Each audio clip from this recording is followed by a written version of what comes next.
नमस्ते सबैजनामा।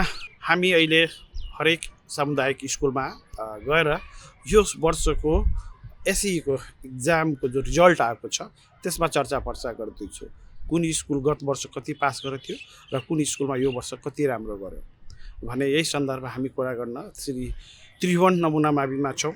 यहाँका विनोद सर हुनुहुन्छ हामीसँग। सर नमस्ते। नमस्ते सर, गत वर्षको डाटा हेर्दाखेरि र यो वर्षको डाटा यो जुन एसईको नतिजा आयो त्यसमा धेरै फरक देखियो। टेक्निकल योभन्दा पहिलाको कुरा गर्दाखेरि टेक्निकलमा जम्मा 45 जना इक्जाम दिँदाखेरि 1 जना पास भएको थियो र जेनरलमा 93 जना दिँदाखेरि 47 जना पास भएको थियो। तर यो चोटि ठ्याक्कै उल्टो भएको छ। टेक्निकलतर्फ 41 जनामा 38 जना पास भएको छ। त्यस्तै जेनरलतर्फ 110 जना विद्यार्थीमा 69 जना पास भएको छ। जेनरलतिर अलिकति राम्रो देखियो, टेक्निकलमा धेरै राम्रो देखियो। कसरी यो परिवर्तन भयो र योभन्दा पनि राम्रो रिजल्टलाई के गर्नुपर्ने हुन्छ? यसको सबभन्दा पहिलो श्रेय हाम्रो शिक्षकहरूले जुन अथक प्रयास गर्नुभयो, मेहनत गर्नुभयो, उहाँलाई पहिलो श्रेय दिन्छु। त्यसपछि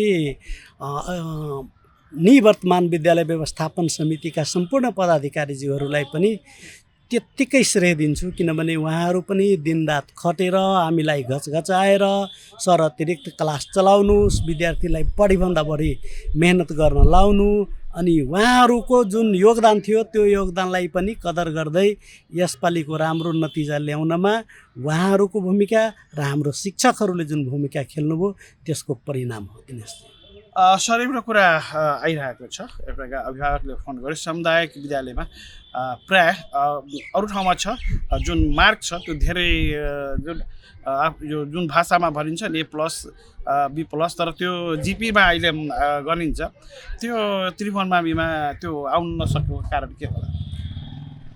यो के छ भने सामुदायिक विद्यालयमा पढ्ने विद्यार्थीहरू एकदमै गरिब परिवार र मध्यम वर्गका हुन्छन्। जुन परिवारका बच्चाहरू विद्यालयमा त रेखदेख गरिन्छ नै, समुदायमा आफ्नो घरमा जति रेखदेख गर्नुपर्ने हो त्यति रेखदेख नगर्ने ती बालबालिकाले कतै न कतै काममा अल्झिनुपर्ने हामी अहिले पनि हेर्छौँ। धेरै जसो बालबालिकाहरू स्कुल पढ्न आउँछ, त्यसपछि बजारमा सामानहरू बेचिरहेका देख्छौँ। अनि स्वाभाविक हो, जुन गार्जियन दिनरात लागिकन स्कुल पठाएको छन्, बोर्डिङ कोचिङ गराएका छन्, घरमा मेहनत गराएका छन्, पैसा लगानी गरेका छन्, त्यसको अपेक्षामा यो विद्यालयमा शिक्षकमा जे लगानी छ गार्जियनलाई त हामी लगानी लिएकै छैनौँ। अनि यदि गार्जियनहरूले अलिकति मेहनत गरिदिनु भएको भए अवश्य नै हामी अब्बल अङ्क ल्याउँथ्यौँ र अब निकट भविष्यमा अर्को ब्याचदेखि हाम्रो बच्चाले अवश्य नै राम्रो अङ्क प्राप्त गर्नेछन्, जसको पूर्व तयारीको रूपमा हामीले लागिसकेका छौँ। र अहिलेका कक्षा 10 का र त्योभन्दा तलका बच्चाहरू जुन इङ्ग्लिस मिडियममा पठन पाठन गरिरहेका छन् तिनीहरूले अवश्य नै राम्रो नतिजा ल्याउँछ भन्ने आशा गर्दछु। सर, यो हाम्रो नमुना मावि हो र हाम्रो यो गौशाला नगरपालिकाको शान, यो बजारको मान पनि हो। यसलाई अझै राम्रो पहिला नै कहब, अहिले जब जान्छौँ पहिला यहाँ बाहिरको विद्यार्थी पढ्न आउँथे।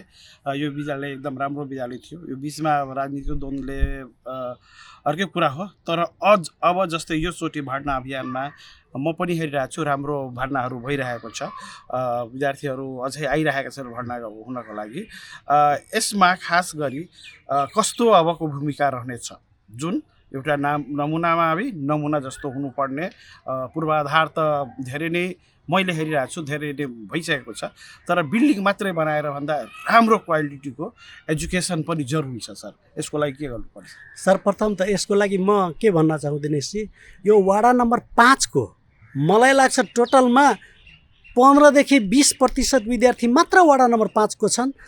बाँकी त अहिले पनि सबै बाहिरका विद्यार्थी यो 12 वार्डबाट, यसको साथसाथै सोनमा गाउँपालिका, त्यसपछि यता औरी नगरपालिका लगायत अन्य ठाउँमा यहाँ विद्यार्थीहरू पढ्न आउँछन्।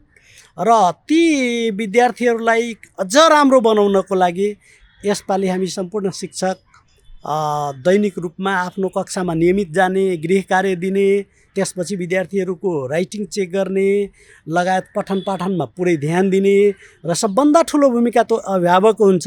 अभिभावकज्यूहरूलाई हामीले समय समयमा बोलाएर आफ्नो बालबालिकालाई हामी विद्यालयमा जति मिहिनेत गर्छौँ त्यसको थोरै कम भए पनि घरमा गरिदिनुहोस् भन्ने अभियान चलाउँछौँ र यसरी अभियान चलाउँदाखेरि हाम्रो शिक्षा प्रणाली अवश्य नै सुधार हुन्छ र नमुनाको नतिजा अब केही समयपछि अवश्य हेर्नुहुन्छ।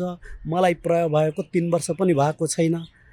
अब छिट्टै हामी तपाईँहरूको जुन अपेक्षा छ राम्रो अङ्कको त्यो यो विद्यालयले प्राप्त गर्नेछ भन्ने आशा छ।